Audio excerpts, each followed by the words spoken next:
Okay, today we are going to go over three different forms of the quadratic equation and what the uses for those three types would be in graphing the equation and what they look like.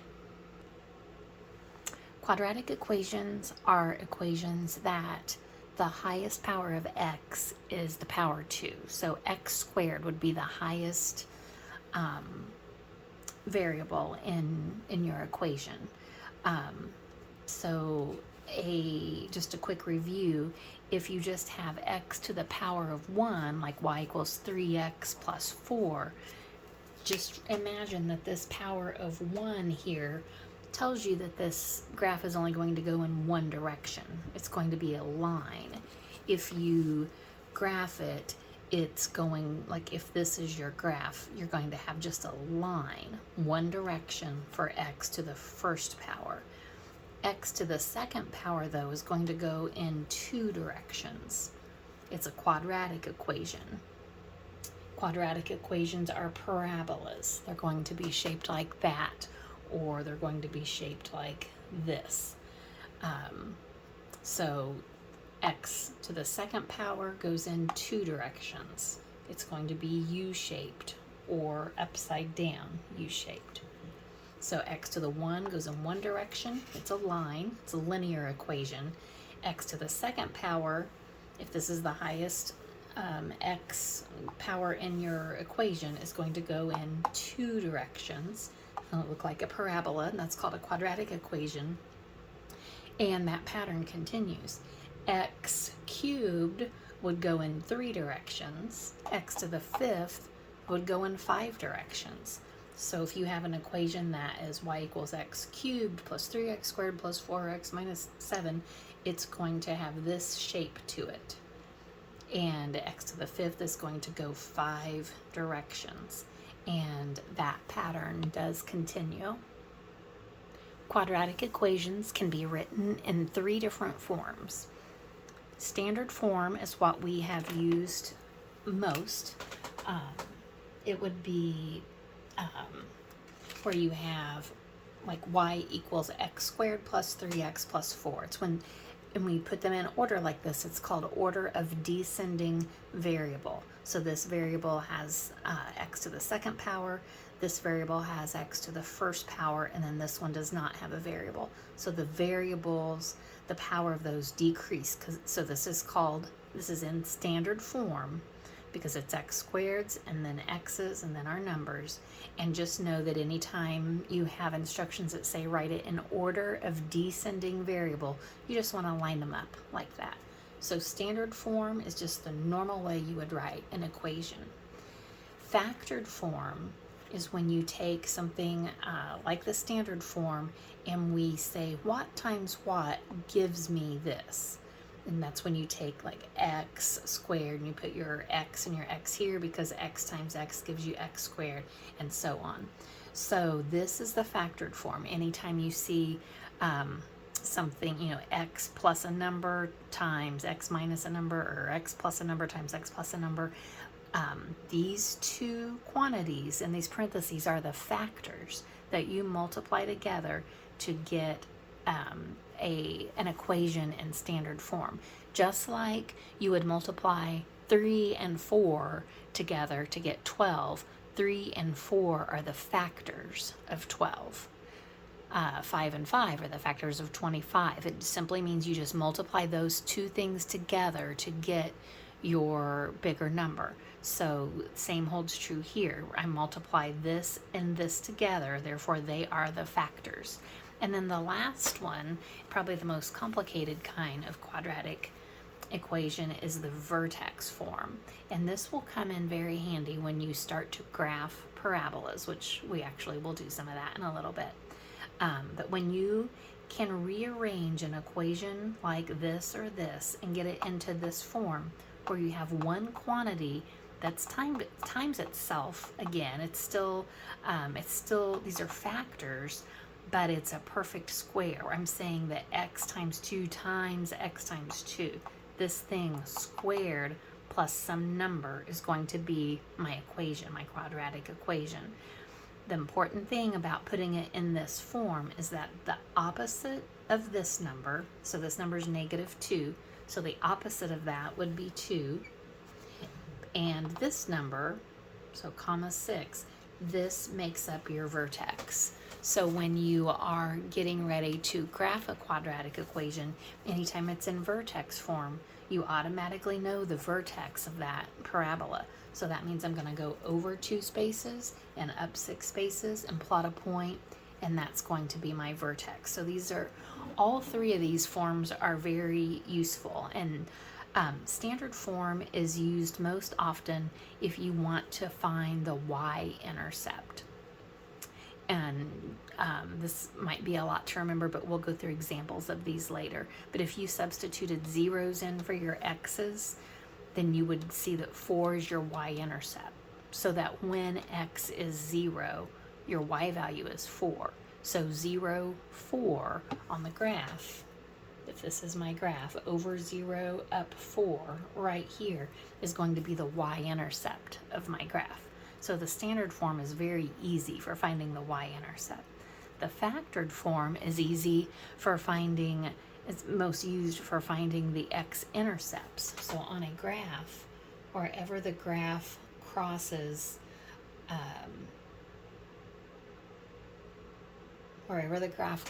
your x-intercept, so here, or your x axis, so here and here, those are called your x-intercepts. So this one, the x-intercept is going to be 4, and for this one it's going to be -3.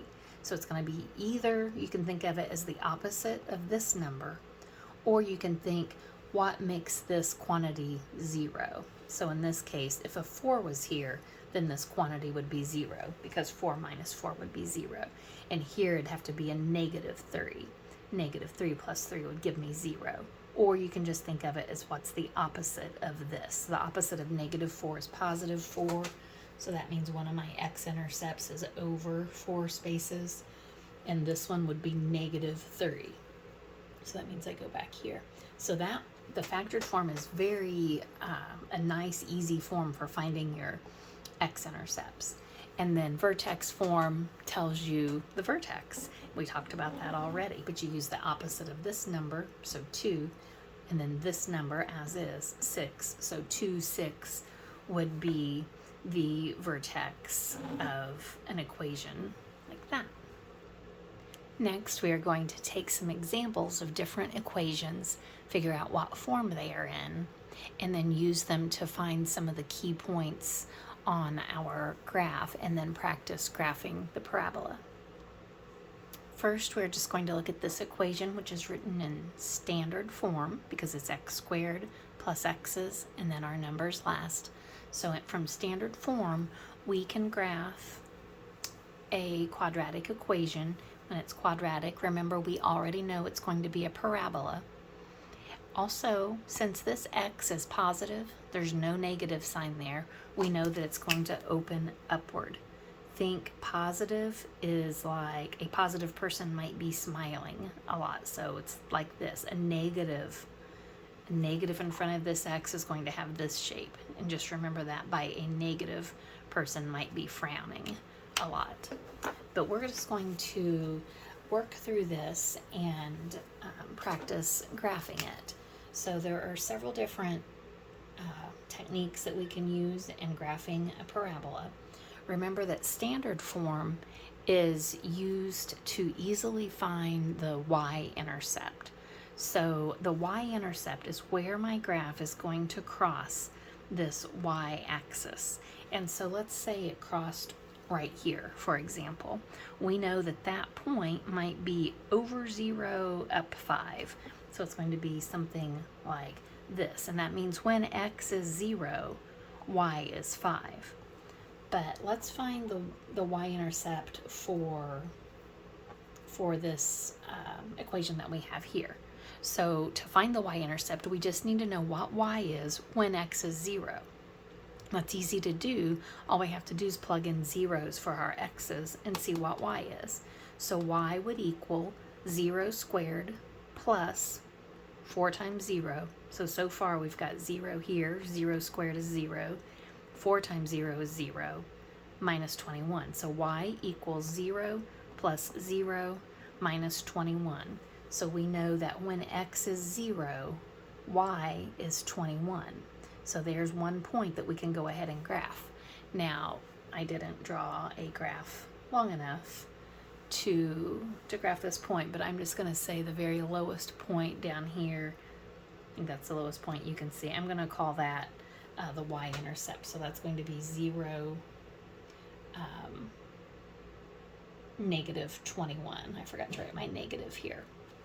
I'm going to go ahead and start keeping track of the different points in a t-chart. So a t-chart is just a table of values where I say when I plug a 0 into this equation, I get a negative 21 for y.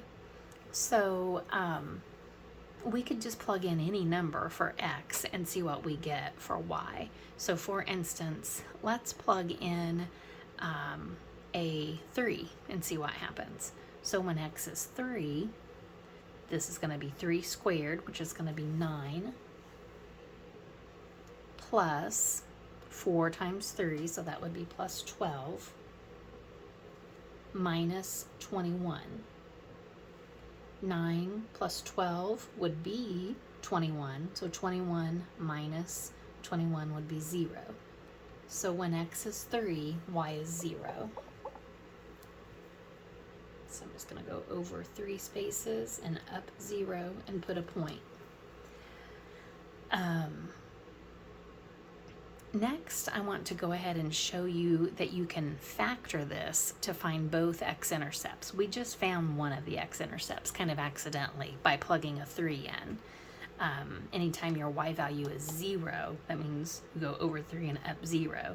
That is the point where your graph is going to cross the x-axis. So that's one x-intercept.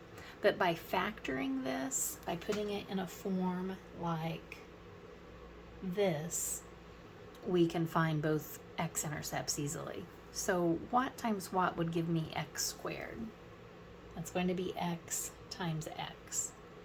And then I need 2 factors of negative 21 that add up to 4. So what 2 numbers multiply to give me negative 21 that add up to 4?